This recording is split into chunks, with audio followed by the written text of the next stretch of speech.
अस्सलाम वालेकुम दोस्तों, welcome to H&M online academy. Maya Shahnawaz. दोस्तों अॼु असां लेसन 4 पढ़ंदासीं एक्सेल में। लेसन 1 2 3 में असां बेसिक ऑपरेशंस सिखिया आहियासीं। होम टैब में अॼु असां होम टैब जी बुनियाद ते ॿ नंढड़ा हिकिड़ा सिंपल प्रोजेक्ट्स ठाहींदासीं। Simple marksheet if condition use कंदासीं ऐं उन खां पोइ बेसिक हिकिड़ो नंढड़ो वाउचर ठाहींदासीं बेसिक मैथमेटिकल ऑपरेशन यूज़ करण लाइ। अचो त स्टार्ट था कयूं। साई तरह right click new Microsoft Excel lesson 4।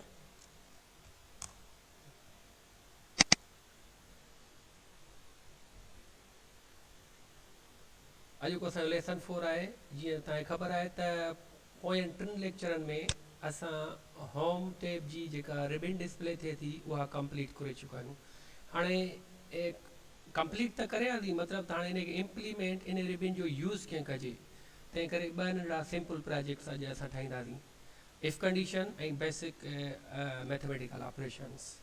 हाणे हिकिड़ो त असां ठाहींदासीं simple marksheet using if condition. If condition या इफ फंक्शन चओ ॻाल्हि साॻी आहे। असां हिते बेसिक ऐं ॿियो असां प्रोजेक्ट ठाहींदासीं सिंपल वाउचर या बिल सिंपल वाउचर। हाणे हिकिड़ी शीट ते मां ॿई नंढड़ा प्रोजेक्ट ठाहींदुसि। गौर सां ॾिसियो बाबा। हिनखे क्लियर था कयूं। छा छा कंदासीं अॼु असां कंदासीं basic marksheet using if condition ऐं सिंपल वाउचर बिल। साॻी तरह सां मां जीअं तव्हांखे ॿुधायो हिननि खे क्लियर हाल कयसि। For example name of student, in column खे असां थोरो वेकरो कंदासीं, नेम खे बोल्ड करे नेम ऑफ स्टूडेंट ऐं ॿिन्ही खे असां मर्ज सेल कंदासीं। नेम ऑफ स्टूडेंट साॻी तरह सां नेम ऑफ स्टूडेंट थी वियो। सब्जेक्ट टोटल मार्क्स,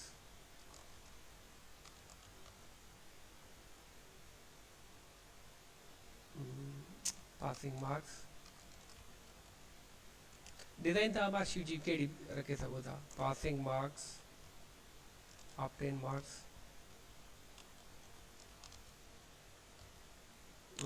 ग्रेड था लिखूंसि। ग्रेड हाणे ग्रेड जेको असां इहो मां तव्हांखे लेक्चर 2 में 3 में ॿुधायो त ग्रेड असां मैन्युअली पिया रखूं। हाणे ग्रेड असां फार्मूला इफ कंडीशन फार्मूला या फंक्शन अप्लाई असां ग्रेड हिन जो मालूम कंदासीं। सब्जेक्ट जा नाला था लिखूं। इन थोरी अखरनि जी फॉन्ट जी साइज़ वधायां थो जीअं तव्हांखे सही नज़र अचे मोबाइल ते या लैपटॉप ते। इन हेडिंग खे मां बोल्ड करे छॾियो ऐं हेडिंग्स खे फॉर एग्ज़ाम्पल बॉर्डर था ॾियूं ऐं हिन जो जेको आहे बैकग्राउंड कलर बि चेंज था कयूं। सब्जेक्ट केमिस्ट्री आहे। फिज़िक्स आहे। Math, bio, physics chemist, computer science.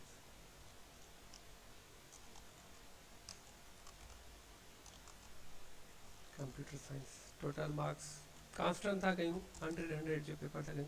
हाणे इहे मूं तव्हांखे यादि ॿुधायो मां हितां इहे सिलेक्ट करे छा कंदुसि कंट्रोल डी, ही कीबोर्ड शॉर्ट अथव control plus D.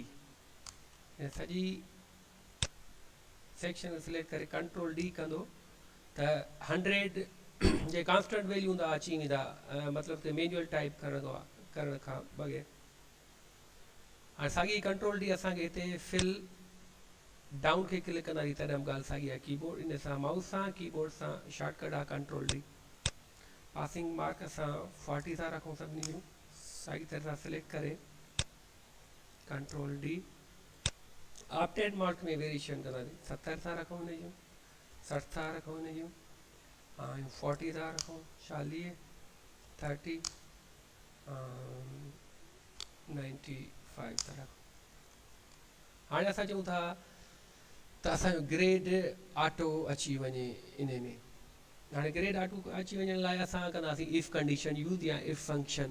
If function अञा हिकिड़ो बेसिक आहे, बुनियादु आहे। उन खां पोइ अलाए काफ़ी इन में इफ कंडीशन में इफ आर कंडीशन आहे, लॉजिकल आहे, एंड कंडीशन आहे, एंड इफ आहे, ऐं काफ़ी ॿियूं कंडीशन सिखंदासीं जेके असांजूं कमु ईंदियूं असांखे मुख़्तलिफ़ ऑपरेशन्स करण में, मैथमेटिकल ऑपरेशन्स करण में। हाणे सभ खां पहिरियां त असां ॾिसूं था असांजा सब्जेक्ट्स घणा आहिनि। सिलेक्ट करे आख़िरी जेको सेल बचे न, त उन ते हाणे मैनुअल फार्मूला बि आहे, ऑटो फार्मूला बि आहे। सभ खां पहिरियां auto formula, auto sum count number. हाणे काउंट नंबर सॉरी हिते अची असां इज़ इक्वल लिखंदासीं काउंट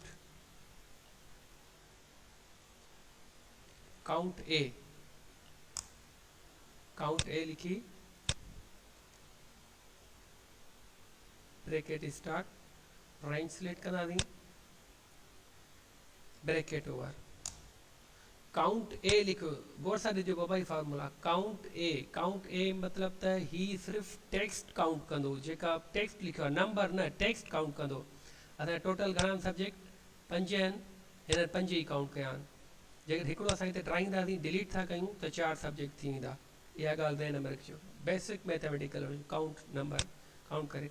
साॻी तरह सां ही मूं काउंट तव्हांखे मैनुअल इंटर करे ॾेखारियो। काउंट न सिर्फ़ु count A5 to A9, A5 to A9, A5 ही रोज़ आहे, सॉरी सेल आहे, A9 A5 खां A9 ताईं काउंट करे। इन चइबो आहे रेंज रेफरेंस या रैंक सिलेक्शन। साईं टोटल मार्क्स काउंट करण जी ज़रूरत न आहे, हलो काउंट करे था चयूं इज़ इक्वल सिलेक्ट करे आख़िरी सेल खे सिलेक्ट करा जंहिंमें असांखे टोटल शइ खपे। ऑटो सम खे क्लिक कर। हिन लास्ट रो खे तव्हां हाईलाइट करे छॾियो, इन लाइ त असांजा वैल्यूज़ इन रोज़ में ईंदा। हल्को कलर हाईलाइट करे छॾियो, बॉर्डर ॾेई छॾियो। हीअ असांजा टोटल्स आहिनि। ऑप्टेंस मार्क्स, हाणे ऑप्टेंस मार्क्स जी असां एवरेज था कयूं। सिलेक्ट करे ऑटो सम खे क्लिक करे एवरेज खे क्लिक, टोटल एवरेज मार्क्स अची वञो। हाणे असां चऊं था त असांजो ग्रेड ऑटो अचे। ऑटो ग्रेड अचे करण लाइ असां छा यूज़ कंदासीं? इफ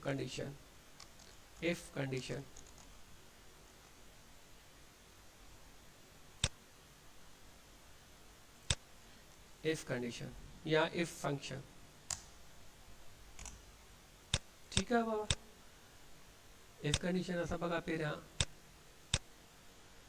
हाणे ॾिसो हिन सेल में अची हिते फार्मूला लिखणी। हाणे जंहिं सेल में तव्हां फार्मूला लिखंदो न, उन में उहो सेल एम्प्टी हुजे, उन सेल में को बि वैल्यू न हुजे, जिते असांखे रिक्वायर्ड इफ कंडीशन जी डेटा असांजी डिस्प्ले थिए।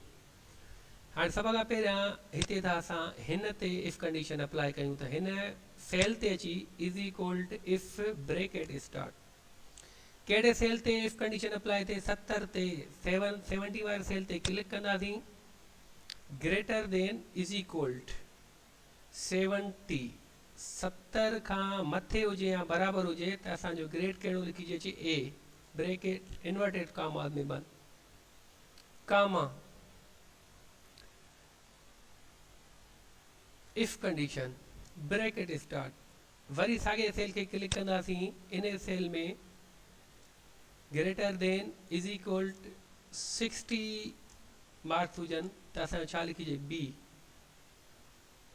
सॉरी 60 खे इन्वर्टेड कामाज़ में बंदि न कबो, 60 खे इन्वर्टेड कामाज़ में बंदि न कबो, कामा छा लिखिजे? B grade. वरी comma if condition bracket start, साॻो सेल 70 वारो, greater than is equal to 50, comma inverted commas C.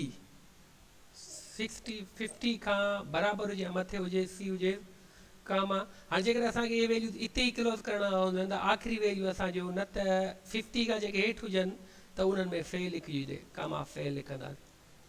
Bracket over, घणियूं ब्रेकेट्स असां ॾिठियूं आहिनि वरितो, हिकिड़ी ॿ टे, त हिकिड़ी ब्रेकेट असां ओवर कई आहे ॿ टे, जॾहिं ब्लैक ब्लैक अचे ब्लैक ब्रेकेट अचे न त सम्झो त असांजी आख़िरी ब्रेकेट आहे, एंटर कंदासीं। एरर थो ॾिए, हाणे एरर ॾेट कंदासीं त असांजी एरर किथे आहे, ओके करे हाणे असां लिखियो आहे इफ D5 ठीकु आहे 70 मार्क्स त असांजो ए ग्रेड अचे। उन खां पोइ जेकॾहिं असांजो हाणे हिते असांखे कामा ॾियणी पवंदी, हिते कामा ॾियणी पवंदी, हिते बि कामा आहे, हिते बि कामा आहे, एंटर कयूं त ॾिसो असांजो फार्मूलो कमु करियो। हाणे ॾिसो असां फार्मूलो अप्लाई कयो आहे त जेकॾहिं 70 हुजे या 70 खां मथे हुजे त असांजो ए अचे, ऐं इनखे 65 था लिखूं, असांजो बी ग्रेड अची वियो ऑटो। जेकॾहिं 55 था लिखूं सी ग्रेड अची वियो, जेकॾहिं 55 खां हेठि था लिखूं 40 था लिखूं त असांजो फेल अची वियो। हाणे जंहिं सेल में असां फार्मूला लिखी आहे असां त चऊं था हेठियनि सेल्स में बि उहा अप्लाई थी वञे। साॻी तरह मां तव्हांखे ड्रैगिंग सिस्टम सां ब्लैक प्लेस अचे त उनखे क्लिक करे हेठि उन सेल ताईं अची छॾींदो, त उन सभिनी सेल ते असांजी ऑटो फार्मूला अप्लाई थी वेंदी। हाणे ॾिसो मां वैल्यू चेंज थो कयां, हिनखे 90 थो कयां त असांजो ए ग्रेड अची वियो, 84 थो कयां ए ग्रेड अची वियो, छो त असां 80 खां मथे ए ग्रेड खे साइन कयो आहे। 75 थो कयां ए ग्रेड अची वियो, 65 थो कयां बी ग्रेड अची वियो, 40 थो कयां फेल अची वियो। हीअ आहे असांजी इफ कंडीशन। इफ कंडीशन गौर सां ॾिसो बाबा सभिनी ते अप्लाई करे, हाणे जेको बि असां ग्रेड हिन ते लिखंदासीं न उहो ऑटोमेटिकली जेके मार्कूं असां हिन में लिखंदासीं ग्रेड ऑटोमेटिकली हुन में अची वेंदो इफ कंडीशन में। हाणे असां था चऊं त असांजा जेके वधि में वधि मार्क्स कहिड़ियूं आहिनि, कहिड़े सब्जेक्ट में कयूं आहिनि, वधि में वधि मार्क्स कहिड़े सब्जेक्ट में आयूं आहिनि या कहिड़ियूं आहिनि, त साॻी तरह छा कंदासीं असां कंडीशनल फॉर्मेटिंग अप्लाई कंदासीं। सिलेक्टेड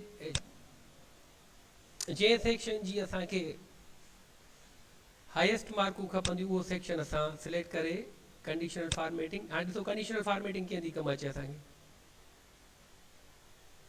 टॉप 10 असांखे टॉप 1 वैल्यू खपे, 1 लिखंदासीं इंटर, टॉप मार्कूं जेके असांजूं 19 आहिनि, चलो 19 मां असां कंप्यूटर साइंस में टॉप मार्क्स 95 था लिखूं त असांखे 95 मार्क्स अची वियूं। ग्रेड ॾिसो चेंज थी वियो ऑटोमेटिकली, 95 में असां 30 था कयूं, फेल में अची वियो, ऐं 90 वरी साॻियूं मार्क्स थी वियूं। असां मैथ में असां 99 मार्क्स था रखूं, मैथ रेड थी वियो ऐं ग्रेड बि चेंज थी वियो कंडीशन फॉर्मेटिंग सां, एवरेज बि चेंज थींदी वञे। हीअ असांजी सिंपल मार्कशीट आहे। अॻिते हली वरी असां इन ई मार्कशीट खे अॻिते एडवांस फार्मूला यूज़ कंदासीं। हाणे मुंहिंजे ख़्याल में इहा मार्कशीट इन में तव्हांखे ॿियो छा सम्झाए सघिजे थो, physics chemistry math biology 5 subject अची विया। काउंट ए सम्झायुसि, काउंट ए मतिलबु अखरनि खे काउंट कंदो, टोटल त तव्हांखे सम्झायो आहियां, total passing marks, obtain marks ऐं ग्रेड। हाणे असां इहो कमु, इहो सिंपल इफ कंडीशन अथव, ई फार्मूलो अथव इफ कंडीशन जो सॼो। वरी मां हिनखे तव्हांखे फार्मूलो मां हिते सॼो बोल्ड करे इन्हनि खे मां सॼे फार्मूला खे, हीउ सॼो फार्मूलो अथव, यादि करे छॾिजो, हीउ सॼो फार्मूलो अथव। इन फार्मूले खे यादि करे इन फार्मूले खे अल्ट्रेशन बि तव्हां पंहिंजी प्रैक्टिस दौरान अल्ट्रेशन करे सघो था। ठीकु आहे। हाणे असां चवंदासीं बेसिक वाउचर या बेसिक बिल सिस्टम, इन जे हेठां ई था असां हिते था बेसिक बिलिंग सिस्टम ठाहियूं। नेम ऑफ कस्टमर,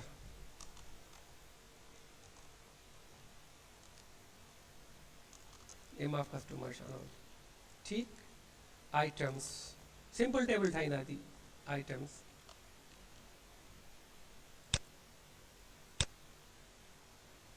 आइटम्स में आइटम्स खे थोरो असां बोल्ड कंदासीं, अखरनि जी साइज़ वधायूं था।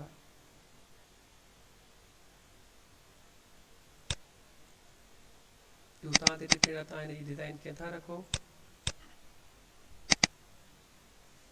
ये असां मथे मार्कशीट ठाहिया आहियूं, हाणे असां सिंपल बिल ठाहींदासीं। आइटम्स में आइटम फॉर आइटम 1 था कयूं, आइटम 1 आहे, कोई भी आइटम आहे, आइटम 2 आहे, आइटम 2, आइटम 3,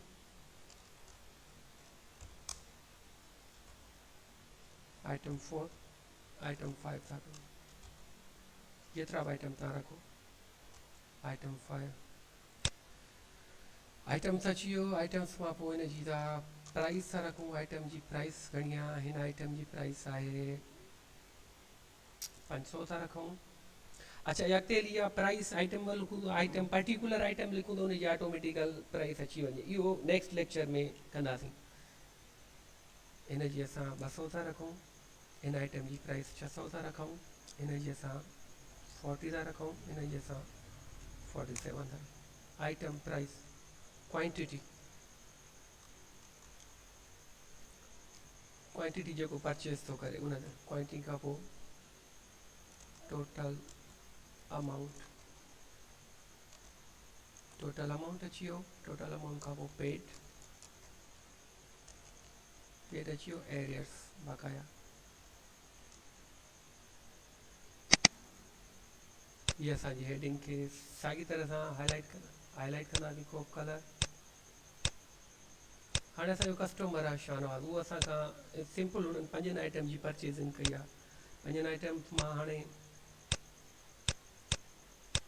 ॾिसूं था हिते हाणे असांखे बेसिक मैथमेटिकल ऑपरेशंस असां यूज़ कंदासीं। हाणे टोटल अमाउंट में अची वञे खे असां फार्मूलाइज़ कंदासीं त इज़ इक्वल टू। हाणे हिकिड़ी ॻाल्हि यादि कजो, कंहिं सेल में को मैथमेटिकल ऑपरेशंस यूज़ करण लाइ उन सभिनी खां अॻु में सेल में इज़ इक्वल यूज़ कबो। इज़ इक्वल न ॾिबो त सेल हुनखे सिस्टम हुनखे रीड न करे सघूं त हीउ फार्मूला थो मूंखे चए। इज़ इक्वल 500 वारो सेल इंट कीबोर्ड मां स्टेरिक इंट खे छो कंदे क्वांटिटी वारो वैल्यू जेको असां ॾींदासीं हुनखे एंटर कबी। 0 अची वियो छो त असां अञा क्वांटिटी इंटर न कई आहे। साॻी तरह सां 0 ते असां ब्लैक प्लस खे यूज़ करे सभिनी ते अप्लाई करे हेठि असां टोटल लिखंदासीं। टोटल असांजो केतिरो थींदो? टोटल खे बोल्ड करे साइज़ वधाईंदासीं।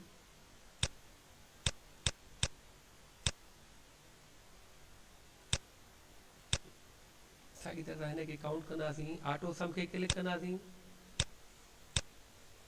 टोटल प्राइस जेका आहे हुनजी क्वांटिटी में असां हिन टोटल अमाउंट ते मां तव्हांखे ॿुधायो त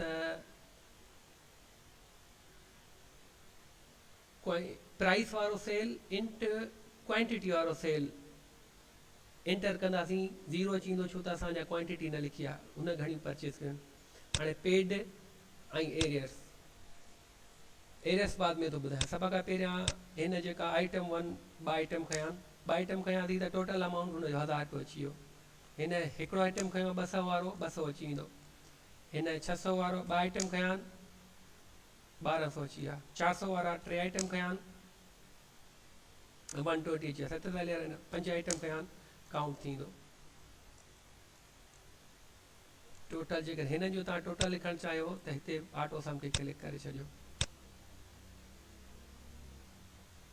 ही टोटल आहे पर क्वांटिटी प्राइस ऐं ही टोटल आहे टोटल जेके परचेस कया आहिनि कस्टमर। टोटल आइटम्स हिन घणा परचेस कया आहिनि। टोटल आइटम्स त छा कंदासीं? Count numbers sum count numbers. Total item 5 purchase कया अथई।